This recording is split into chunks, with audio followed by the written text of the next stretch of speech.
Assalamualaikum warahmatullahi wabarakatuh. Alhamdulillahirabbil alamin wal 'aqibatu lil muttaqin wala 'udwana illa 'alal zalimin wa azka salawatillahi wa taslimatihi ala khairi khalqihi sayyidil anbiya'i wal mursalin wa ala alihi wa sahbihi wa man ittaba'a sunnatahu ila yaumiddin. Amma ba'du, ya ayyuhallazina amanu taqullaha haqqa tuqatih wa la tamutunna illa wa antum muslimun. Yang kita hormati segenap pengurus Masjid Al-Ihsan Markas Islami Kabupaten Kampar,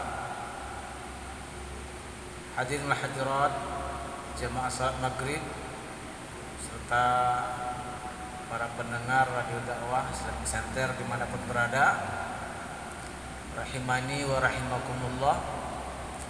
Tentu kembali kita memperbaharui syukur kita kepada Allah Subhanahu wa taala. Alhamdulillah sampai detik ini kita masih diberi oleh Allah kucuran rahmat dan karunia-Nya, bahkan tidak pernah berhenti, sehingga tidak mungkin satu detik pun hidup kita ini terlepas dari rahmat dan karunia Allah Subhanahu wa taala.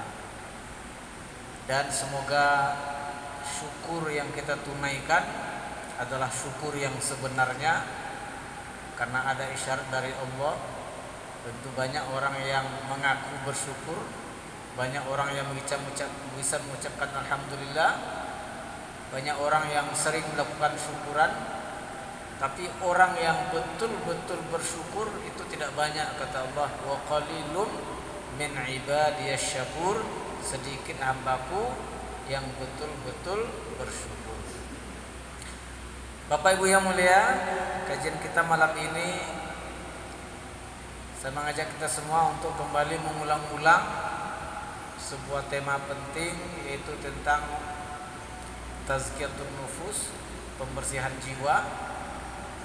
Spesifiknya tentang bab tanda-tanda sakit atau sehatnya hati atau jiwa seseorang. Tema ini kita angkat karena kita baru saja lebih kurang 2 minggu melewati bulan suci Ramadan. Sebelum Ramadan kita juga sempat menyampaikan nadwah di sini. Di antara yang kita sampaikan adalah bahwa Ramadan itu salah satu hakikat pentingnya adalah bulan pembersihan hati, pensucian jiwa.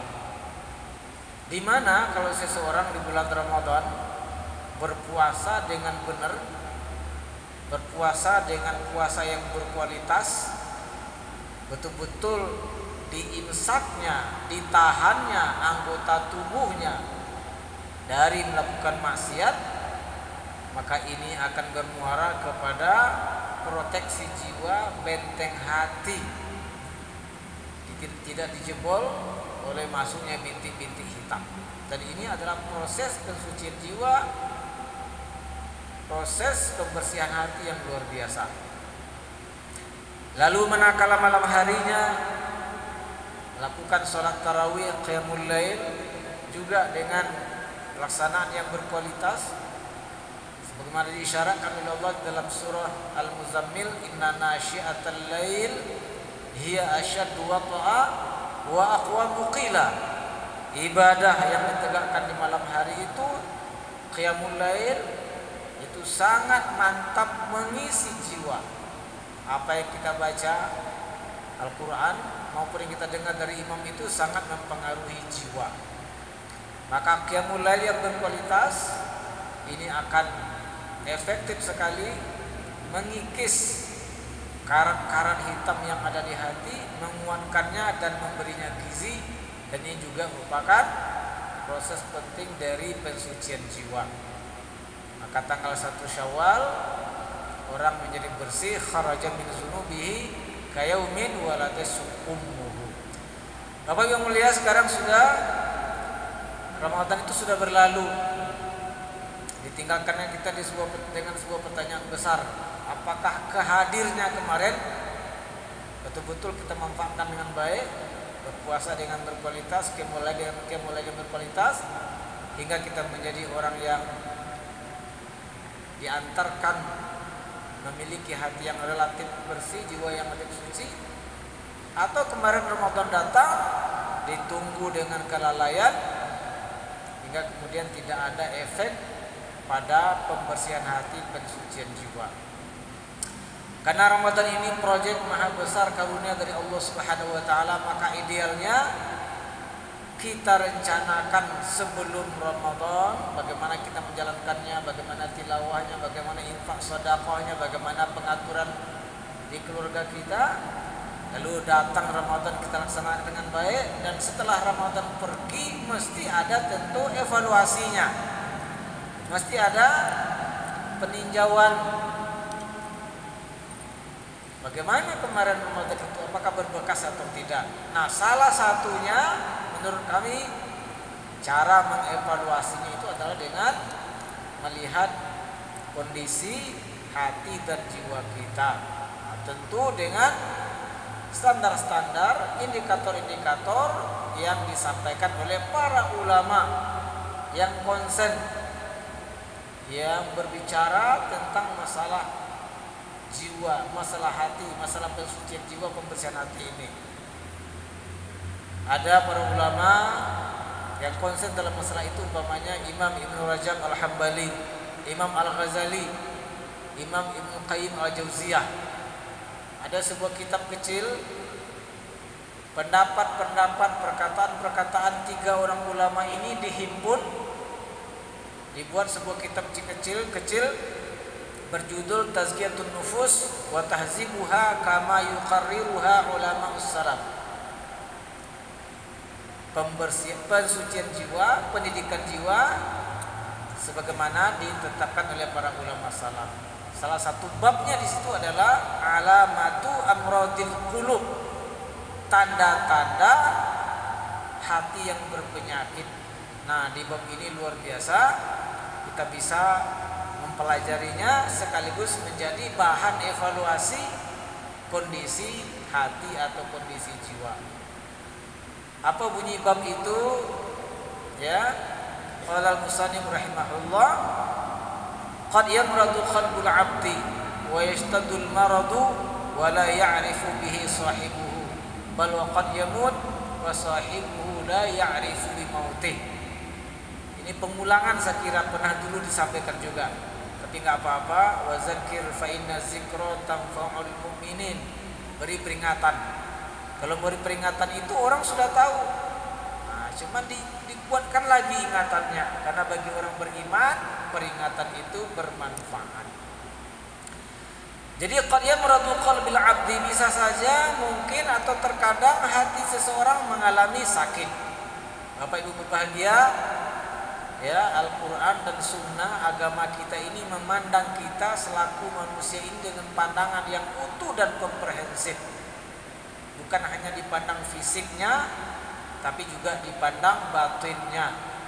Maka kalau ada kata-kata mati, yang mati itu bukan hanya mati fisik, ya, orang meninggal dunia, tapi juga kata-kata mati itu bahkan banyak sekali dipakai dalam Quran.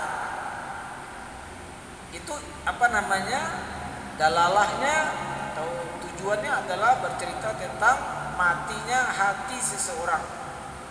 Dan ini yang lebih parah. Ada ulama yang mengatakan ajaban minan nas yabkuna ala man mata jasaduhu wa la yabkuna ala man mata qalbuhu wa huwa asyad. Saya heran katanya, orang kalau ada orang lain meninggal fisiknya dia menangis, tapi kalau ada saudaranya yang mati hatinya dia nggak menangis.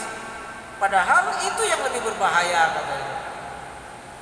Jadi ada orang yang hatinya berpenyakit, bahkan parah sakitnya itu, tetapi yang punya hati tidak mengenalinya. Nah, ini bahayanya. Kalau sakit fisik Bapak Ibu kita segera tahu. Kalau sering sakit kepala, barangkali itu migrain atau darah tinggi, tensi. Kalau di belakang sakitnya di pundak, mungkin kolesterolnya tinggi, ya enggak? Kalau sering kencing malam hari, berkeringat ketika tidur, sering haus, badan lelah, ini gejala kencing manis. Nah, tahu akhirnya kita akan segera berobat ke dokter atau pengobatan alternatif. Padahal orang bahagia, penyakit yang bersarang di hati itu yang justru lebih berbahaya. Ya, itu yang seharusnya lebih kita ketahui. Karena kata-kata sakit dalam Quran lebih banyak itu maksudnya adalah sakitnya hati, bukan sakitnya fisik. Kalau nggak salah kata-kata marido itu artinya ke fisik mungkin cuma satu ayat, faiza maridtu fahuwa yashfin, atau berapa ayat begitu ya. Kalau saya sakit kata Ibrahim Allah yang menyembuhkannya. Sedangkan kata-kata marad yang lain itu maksudnya adalah sakit hati. Ya, bahkan kalau disebut buta dalam Quran itu mayoritas maksudnya butanya hati. Kalau disebut peka, mayoritas maksudnya adalah pekanya hati. Kalau disebut bisu, maksudnya adalah bisunya hati. Ya, karenanya idealnya seorang muslim di samping dia memperhatikan kesehatan, kebugaran, kecantikan fisiknya, dia juga harus lebih konsen memperhatikan masalah tubuh halusnya, kata orang-orang ketika terdahulu, yaitu masalah batin, masalah tubuh. Kita lanjutkan, waqad yamut wala ya'rifu sahibuhu bimautihi. Ada orang yang sebenarnya hatinya sudah mati, tapi yang punya hati tidak menyadari kematian hatinya itu. Orang sudah mati hatinya, tapi dia tidak menyadari kematian hatinya. Bapak Ibu yang mulia, dalam Al-Quran orang mati itu adalah orang yang jika di dalam hatinya tidak ada cahaya petunjuk Allah.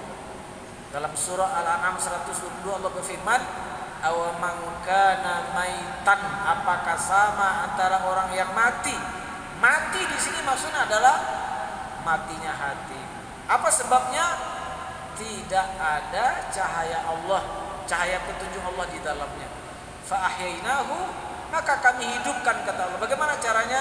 Wa ja'alna lahu nuran, kami jadikan orang itu memiliki cahaya di hatinya.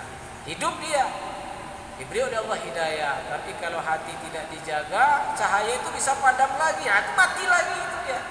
Nah, ini maksud matinya itu, padam cahaya hidayah, cahaya iman di hatinya, karena nggak dikasih gizi, tidak dirawat, tidak dipupuk, tidak disiram. Bapak bagian kemudian wa min alamati amradil qulub, di antara tanda-tanda hati yang berpenyakit itu, anna sahibahu la tu'limuhu jirahatul ma'asi. Tanda-tanda orang itu hatinya berpenyakit adalah bahwa kalau dia bermaksiat, maka maksiatnya itu tidak membuat dia merasa sedih, merasa terganggu, merasa perih, merasa luka. Nah, itu dia ciri-ciri orang kalau hatinya berpenyakit, apalagi kalau parah penyakitnya itu.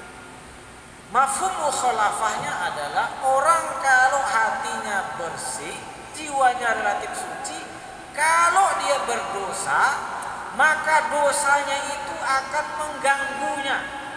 Dosanya itu akan membuat dia resah. Maka mungkin saja ada orang yang tidak bisa tidur di malam hari karena siang tadi dia bersalah. Kenapa saya berbohong tadi? Kenapa saya berkata kasar tadi?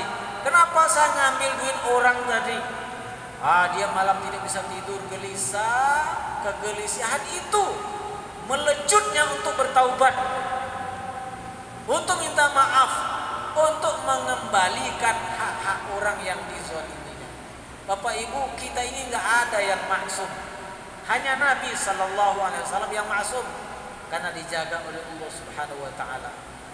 Cuman apa bedanya orang yang hatinya relatif bersih, jiwanya relatif suci, dengan yang kotor, dengan yang berpenyakit? Itu tadi, semakin bersih hati seseorang, maka semakin dia terganggu oleh maksiat yang dilakukannya.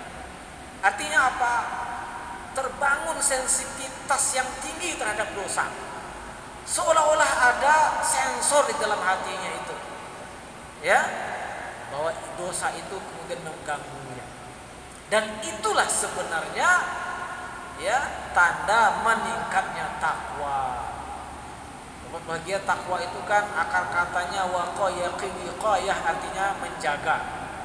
Lalu dalam ilmu sharaf, sistem morfologi dirubah menjadi ittaqa yattaqi tuqa taqwa. Itu artinya secara bahasa terjaga atau terpelihara. Itu yang disebut dengan takwa secara bahasa. Muttaqin, orang yang bertakwa adalah orang yang dirinya terjaga, terpelihara dari murka Allah, dari maksiat di dunia, dan terjaga dari api neraka Allah di akhirat. Kenapa demikian? Karena ada sensor, ada sensitivitas di hatinya terhadap maksiat. Itu juga maksud furqan yang diberikan oleh Allah kepada orang yang berusaha meningkatkan takwanya. Ya ayyuhallazina amanu in tattaqullaha yaj'al lakum furqana. Hai orang beriman, kalau kamu meningkatkan takwamu, Allah akan jadikan kamu memiliki furqan, kemampuan untuk membedakan mana yang baik, mana yang buruk, mana maksiat, mana ketaatan, mana yang ma'ruf, mana yang munkar. Berbahagia, itu tanda-tanda hati semakin bersih, yaitu semakin sensitif dari maksiat. Kalaupun terjadi melakukan maksiat, maka dia terganggu oleh maksiatnya itu. Inilah ternyata salah satu bagaimana kita memahami definisi dosa yang pernah disampaikan oleh Nabi dalam hadis riwayat Imam Muslim. Apa kata Nabi? Wal ismu ma haka fi sadrik au fi nafsik wa karihta ayattali'a alaihi nas atau kama qala sallallahu alaihi wasallam.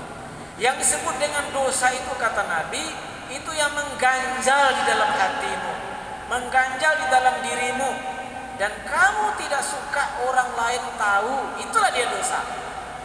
Perbuatan kita yang mengakibatkan mengganjal di hati, nggak enak, dan kita nggak mau orang lain tahu, itu definisi dosa. Kata para ulama, itu berlaku bagi orang yang hatinya bersih. Itu berlaku bagi orang yang hatinya bersih. Jadi kalau orang hatinya kotor, banyak karatnya, udah puluhan miliar ngambil duit rakyat, masih cengar-cengir aja depan kamera aja, enggak? Umpamanya ya.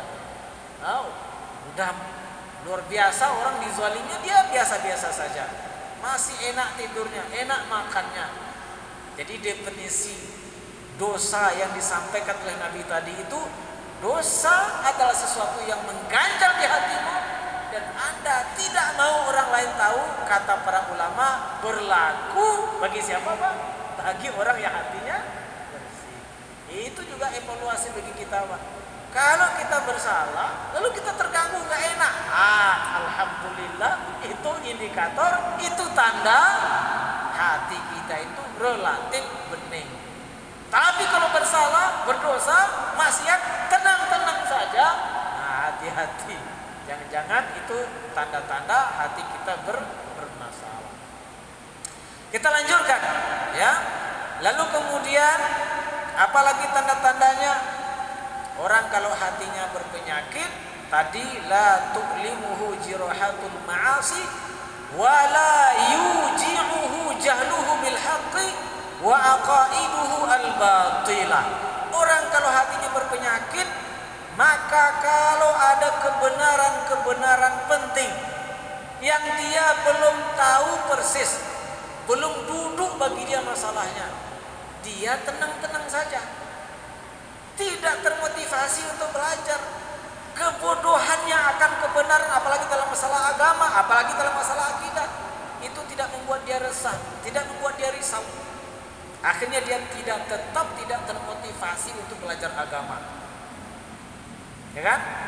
Nah, berarti Bapak Ibu, pemahaman kebalikannya, kalau orang hatinya bersih, salah satu tandanya adalah kalau ada hal-hal penting, kebenaran-kebenaran penting, belum duduk bagi dia masalahnya, belum tahu dia dalilnya, belum tahu dia akibatnya apa, maka dia terganggu oleh ketidaktahuannya itu. Akhirnya dia akan punya wiro, punya semangat untuk belajar, ya, cari majelis ilmu.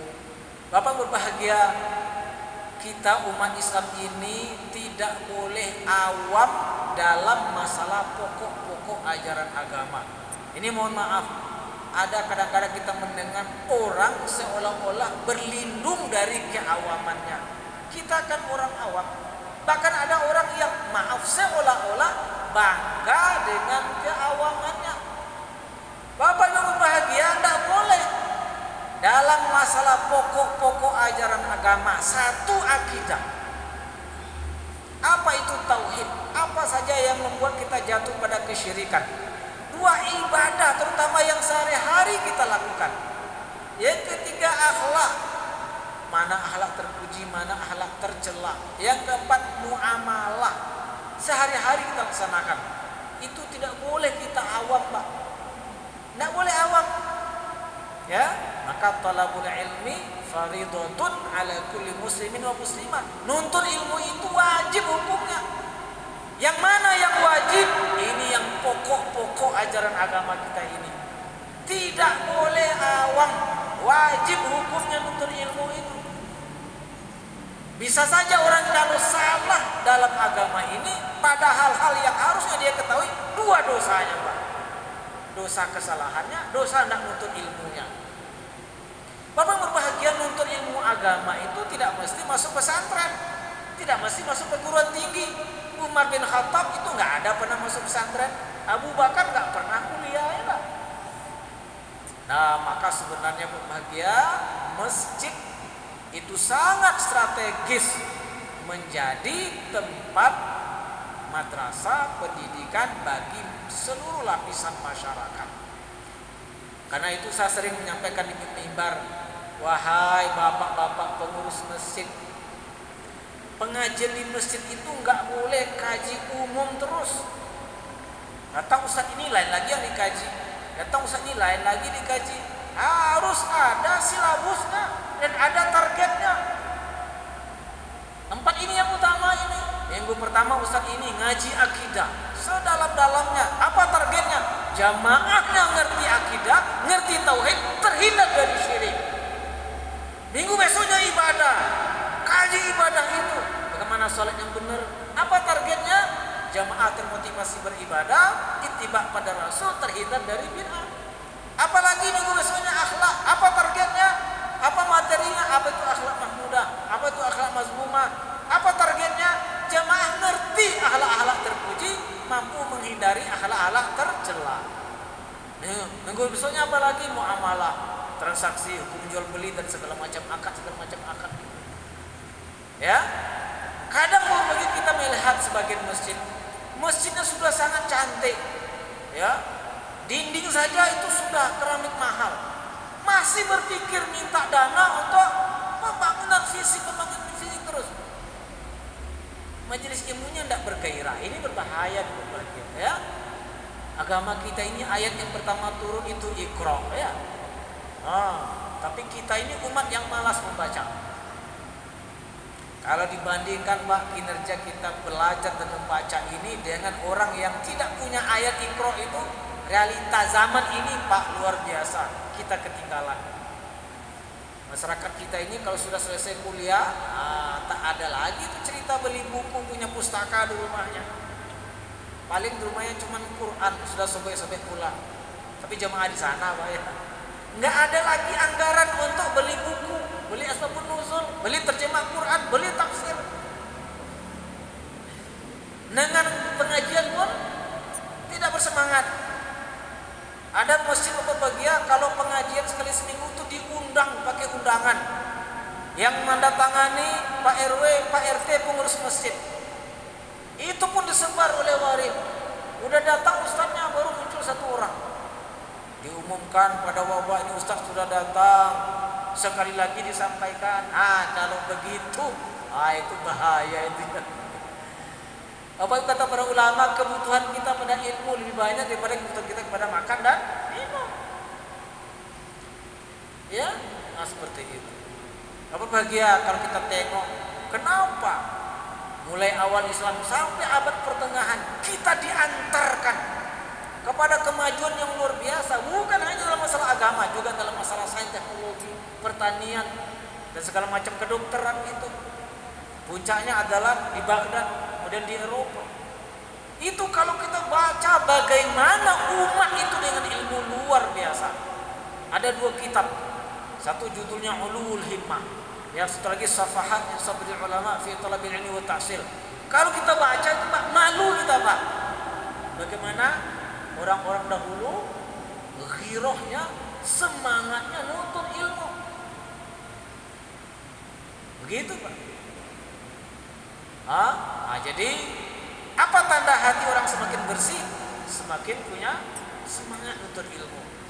Kalau terdengar sama dia pakai jimat itu syirik, dia nggak cuek aja Pak. Ada orang yang cuek, biarlah, kan minta dengan surang jual. Nggak bisa begitu Pak. Kenapa syirik? Apa dalilnya? Begitu Pak. Kejar terus. Terdengar sama dia, siapa yang pergi ke dukun, tidak terima tobatnya 40 hari 40 malam, tidak terima salat 40 malam, itu dia. Tegak telinganya itu. Kenapa ya? Ternyata dukun itu bekerjasama sama jin. Kita Pak kalau menengok fenomena di Indonesia luar biasa. Dukun muncul, dukun kecil 10 kilo antriannya. Muncul dukun perempuan. Orang-orang besar dengan bangga Pak memposting dia ngundang dukun itu ke rumah. Demi Allah, ini sangat berbahaya. Karena ini aspek akidah Pak. Ya, maka di samping dia tidak punya kerisauan kepada kebenaran yang dia berguru, masalah juga aqaiduhu al-batilah. Kalau akidahnya masih batil, dia tenang-tenang saja. Bapak bahagia, saya ketika dulu aktif meruqyah dari tahun 2004 sampai 2007. Itu biasanya saya kalau meruqyah memberi nasihat dulu dalam masalah agama, tazkiyatun nufus, dalam masalah akidah. Itu terasa betul bagaimana reaksi orang yang hatinya bersih dengan hatinya bermasalah.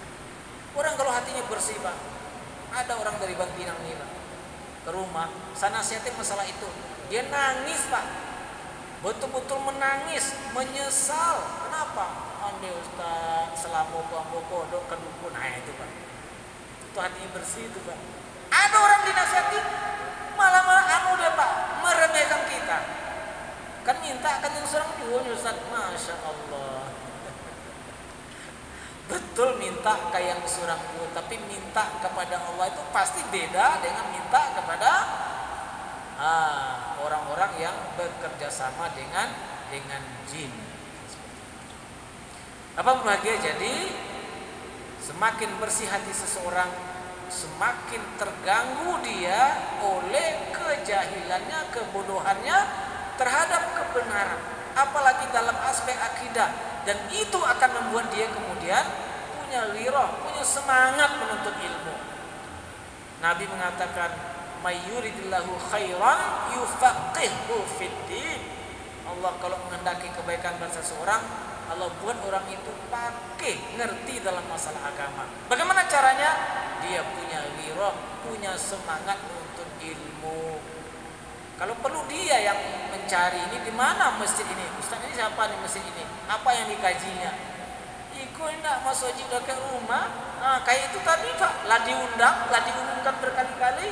Masih aja merokok dapat di rumah, enggak tertegan tidak tertarik untuk menuntut ilmu. Apa yang berbahagia? Jam berapa Isya? 29. Sadar. Ya. Fa innal qalba iza sahha ta'allama bi wurudil qada'i alaihi wa ta'allama bi jahlihi bil haqqi bihasabi hayatihi. Apa sebab? Karena kalau hati itu manakala dia sehat, manakala dia bening, manakala dia suci, dia akan terganggu, tersakiti oleh masuknya yang buruk ke hati itu. Di antaranya maksudnya adalah masuknya dosa. Karena Nabi mengatakan, tu'radul fitan 'alal qulubi ka'ardil hasir ya'udan 'udan fa ayyu qalbin ashrabaha nukitat fihi nuktatun sauda. Potensi maksiat Apakah yang ditengok oleh mata, yang didengar oleh telinga, yang dicium oleh hidung, yang dimakan oleh mulut, yang diucapkan oleh lisan, yang disentuh oleh kulit, yang dipegang oleh tangan. Itu hakikatnya kata Nabi, hati yang menghadapinya. Maka setiap orang bermaksiat akan muncul bintik hitam ke dalam hatinya. Nah, itulah kemudian yang membuat kalau hati itu relatif bening, dia terganggu, gak enak. Apa ya tadi saya berbohong? Kenapa tadi saya kasar pada orang? Kenapa tadi saya begini? Masya Allah, terganggu, Pak. Sekali lagi, itu bagi orang yang hatinya bersih. Ya, kemudian dia akan terganggu, tersakiti bijahlihi bil haq, dengan ketidaktahuannya akan kebenaran. Masya Allah, saya ini sudah 60 tahun, belum juga ngerti saya apa makna Fatihah. Saya sudah 50 tahun, belum juga duduk bagi saya masalahnya. Ya, kenapa umpamanya bejimat itu tak boleh? Nah, seperti itu. Jadi ada hal-hal seperti itu yang terasa dalam pikiran. Makin kotor hati seseorang, maka makin cuek dengan hal-hal yang seperti ini. Apa berbahagia lo kemudian? Wa min alamati amradil qulub, di antara tanda-tanda hati itu bermasalah, sakit, uduluha anil aghziyatin nafi'ati ila dharrati wa anid dawa'i syafi ila da'id dharri wa anfa'ul aghdiyah ghizaul iman wa anfa'ul adwiyah dawaul Quran. Di antara tanda-tanda bermasalahnya atau sakit hati seseorang adalah bahwa orang itu berpaling dari hal-hal yang harusnya menjadi gizi yang menyehatkan hatinya. Dia berpaling kepada hal-hal yang akan membuat hati itu makin sakit, makin bermasalah, makin teracuni.